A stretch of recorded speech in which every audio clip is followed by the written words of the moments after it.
Good morning everyone. ఓం నమ శివాయ. ఈరోజు పేపర్లలో కావచ్చు, వివిధ దాంట్లో కథనాలు రావడం జరిగింది. నోటీస్ ఇచ్చినారని, దీని మీద గవర్నమెంట్ ఇది అప్పటి నుంచి మా ఆఫీసర్లందరూ కూడా రోజు దీని మీదే కష్టపడి పనిచేస్తున్నారు. ఏ విధంగా ఎంబ్రాస్ చేయాలి, ఏ విధంగా ఇబ్బంది పెట్టాలా అనే దాని మీద, రాజకీయ ఒత్తిళ్ల మీద. నాకు తెలిసి మా కలెక్టర్ చైతన్ గారైతే హానెస్ట్ ఆఫీసర్, ఎందుకంటే మాకు జేసీగా చేస్తున్నప్పుడు కూడా నేను చూసినాను కాబట్టి.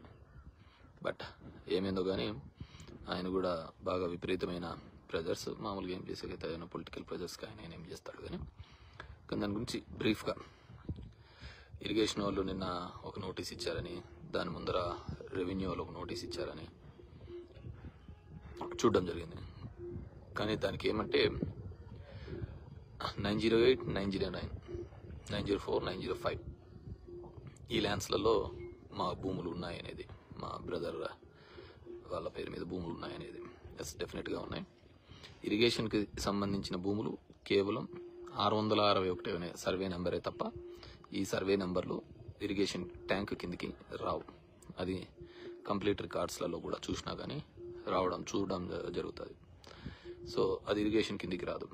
సో అదేవిధంగా నా పక్కనున్న నైబరింగ్ రైతు సోకాల్డ్ జే సూర్యనారాయణ, అతనికి ఇచ్చిన నోటీసు అది కూడా 43-2, 43-2A, 2B అనేది అది డాటెడ్ ల్యాండ్స్ కింద కనిచ్చినారు. ఆ డాటెడ్ ల్యాండ్స్ అనే దాంట్లకు గతంలో నాగలక్ష్మి కలెక్టర్గా ఉన్నప్పుడే దాటిని జీవో నెంబర్ 575 ప్రకారం 2018లో ఇచ్చిన జీవో, అంటే అప్పుడు తెలుగుదేశం పార్టీ ఉన్నప్పుడు ఇచ్చిన జీవో ప్రకారమే వాటిని రెగ్యులరైజ్ చేయడం జరిగింది. అది జే సూర్యనారాయణకు సంబంధించిన భూమికి సంబంధించి. అది వాళ్ళ రెవెన్యూ రికార్డ్స్లలో కూడా అదే ఉంది. మాకు ఇచ్చిన నోటీస్కి అదేవిధంగా రిప్లై కూడా ఇవ్వడం జరిగింది. Coming to the second point, నాకు ఇరిగేషన్ ఇచ్చిన నోటీస్ కంప్లీట్ అసందర్భము కాబట్టి దాన్ని నేను ఇప్పటికే హైకోర్టులో నిన్ననే ఛాలెంజ్ చేయడం జరిగింది. హైకోర్టు కూడా ఆ నోటీస్ని కొట్టివేయడం జరిగింది. అదేవిధంగా అంతకుముందు కూడా నేను ఇలాంటివన్నీ వీళ్ళు అత్యుత్సాహం చూపిస్తున్నారు, ఆఫీసర్లకు రాజకీయంగా ఎక్కువగా ఒత్తిడి ఉందనే కారణంగా చూపిస్తున్నారనే ఉద్దేశంతో దానికి నేను ఆల్రెడీ హైకోర్టుకి అప్రోచ్ కావడం జరిగింది. WP నెంబర్ 24921 దాని ప్రకారం నేను ఆల్రెడీ హైకోర్టుని అప్రోచ్ కావడం జరిగింది. దాంట్లో అందరినీ కూడా పార్టీ చేసి వాళ్ళను చట్ట ప్రకారమే చేయండి, మీరు ఇష్టానుసారం చేయడానికి వీల్లేదు అని చెప్పేసి ఆర్డర్ ఇవ్వడం జరిగింది. అది ఇచ్చి ఇప్పటికి 20 రోజులైంది. అయినా కానీ వాటిని ఉల్లంఘిస్తూ నిన్న ఇరిగేషన్ వాళ్ళు కూడా ఆర్డర్ ఇవ్వడం జరిగింది.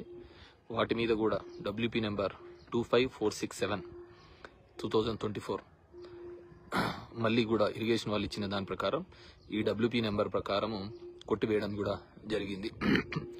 దాన్ని సెటిసైడ్ చేయడం జరిగింది. అదే కాకుండా దీనికి సంబంధించి అదేవిధంగా సివిల్ కోర్టులో కూడా, ఎందుకంటే అధికారుల మీద ఒత్తిడి ఎక్కువగా ఉందనే ఉద్దేశంతో సివిల్ కోర్టులో కూడా టైటిల్కి వేయడం జరిగింది. నాకు ఇవన్నీ ఉన్నాయి, మీది ఏదైనా ఉంది అంటే వచ్చి అక్కడ చూపించండి అని చెప్పేసి అడ్వకేట్ కమిషన్ని కోరడం జరిగింది. అడ్వకేట్ కమిషన్ ఇది నథింగ్ బట్ ఒక జడ్జి వచ్చి అది చూసినట్టే, అంటే అడ్వకేట్ వచ్చి చూసినట్టే కాబట్టి అడ్వకేట్ కమిషన్ కూడా వేయడం జరిగింది. ఇవన్నీ కూడా కోర్టు పరిధిలో ఉన్నా కానీ ఇవన్నీ కూడా వీళ్ళు చేయడం జరుగుతుంది కాబట్టి ఖచ్చితంగా వీళ్ళందరి మీద కూడా నేను కంటెంప్ట్ మూవ్ చేస్తున్నాను. ఎందుకంటే WP 24921 ప్రకారం కోర్టు ఆర్డర్ ఉన్నప్పటికీ కూడా ఉల్లంఘించినారు కాబట్టి వీళ్ళందరి మీద కూడా కంటెంప్ట్ చేయడం జరుగుతుంది. సో దీని గురించి ఈ పేపర్స్, డాక్యుమెంట్స్ వీటన్నిటివి నా దగ్గర ఇప్పుడు లేవు కాబట్టి, ఎందుకంటే నేను ఇక్కడ కార్తీక మాసం కాబట్టి దేవుని దర్శనం కోసం రావడం జరిగింది.